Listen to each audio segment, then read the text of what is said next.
Il est temps de nous consacrer dans la suite de ce Bulles et Gomme à notre invité du jour, ma chère Claire. Il s'agit de Rémi Piello. Et oui, donc bonjour Rémi, est-ce que vous nous entendez bien ? Bonjour Claire, oui, je vous entends très bien. Bon, donc bienvenue dans Bulles et Gomme et merci à vous de nous accorder cette interview pour parler d'un certain Walter, originaire d'Isigny. Alors, comment vous est venue l'idée d'avoir Walt Disney comme personnage principal de vos 3 albums ? Donc je les cite, Walter débarque en Normandie, vers Paris et au-delà avec un format à l'italienne, et votre dernier album qui va donc sortir le 5, Walter, la Belle et le Bossu, prince de Notre-Dame. Alors, qui est ce Walter qu'on connaît mieux sous le nom Walt Disney ? Exactement, c'est justement Walt Disney avant qu'il ne devienne Walt Disney. C'est-à-dire que c'est un adolescent qui a 16 ans, 16-17 ans quand il va débarquer en France. Au tout départ, il est né à Chicago en 1901. Et puis, il aimerait bien rejoindre faire comme ses frères et venir aider la France dans l'effort de guerre, puisqu'on est en 1918. Sauf que le problème, c'est qu'il faut absolument avoir 17 ans. Et donc, Walt Disney, il a un peu du mal, forcément, puisque n'ayant que 16 ans, il a beau se présenter à l'armée de terre, à la marine, il a un peu partout. Et un jour, il y a un copain qui lui dit, viens à la Croix-Rouge, c'est à partir de 16 ans. Sauf que, le problème, non, on leur dit, non, c'est 17 ans, comme partout. Donc, c'est là qu'il va falsifier, en fait, son année de naissance. Il va demander un justificatif à ses parents. Et comme il est né en 1901, il va tout simplement transformer le 1 en 0. Et c'est grâce à ça qu'il va pouvoir débarquer en Normandie pour venir, en fait, aider, juste à la fin de la Première Guerre mondiale, la France, comme ambulancier de la Croix-Rouge.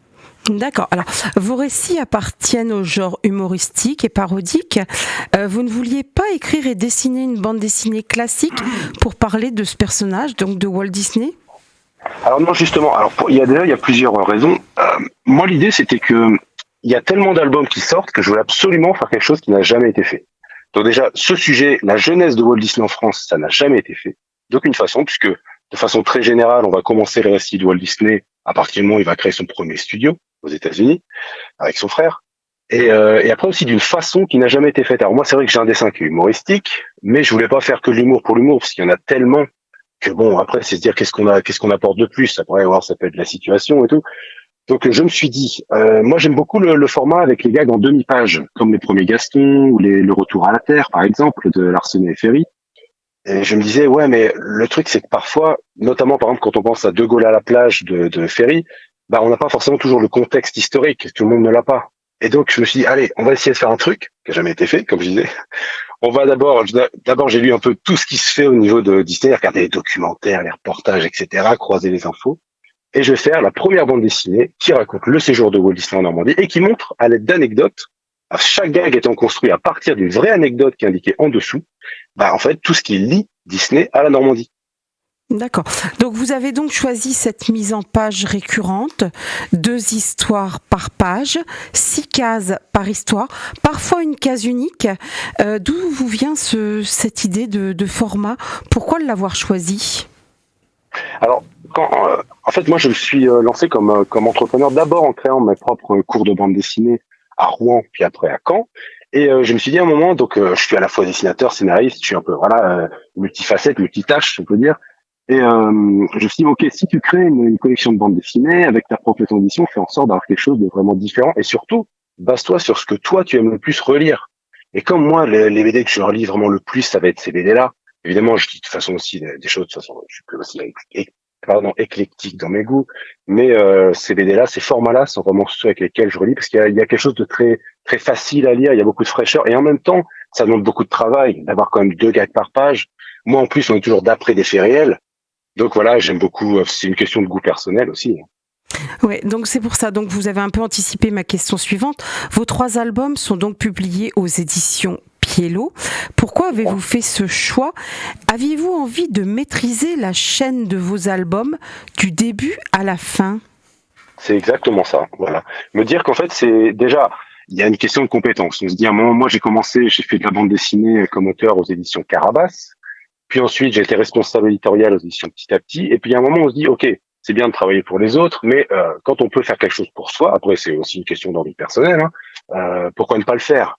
Donc, c'est là où il y a tout s'est mis en place, en me disant comment je peux le faire d'une façon originale, voilà. Et puis, dès lors que on se dit qu'on est à la fois au début et à la fin de la chaîne de création du livre, qu'on peut vraiment être du premier coup de crayon jusqu'à la vente et la dédicace de l'ouvrage, il y a quelque chose, moi je trouve, après, voilà, c'est une question personnelle, hein, il y a quelque chose de très gratifiant, quoi. On est vraiment là de A à Z.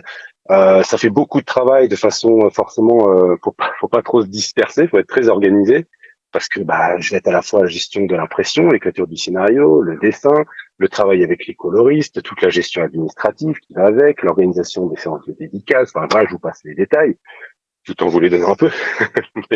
Donc c'était vraiment cette idée de maîtriser tout, et aussi parce que vous savez que les contrats souvent en maison d'édition sont pas forcément faramineux.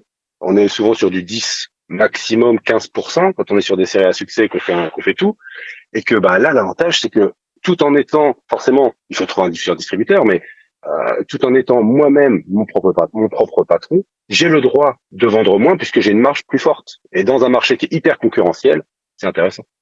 Oui, bien sûr. Et alors, j'aurais aimé que vous nous expliquiez quelle méthode vous aviez choisie pour dessiner donc vos récits. Comment travaillez-vous ? C'est une méthode qui a un peu évolué avec le temps.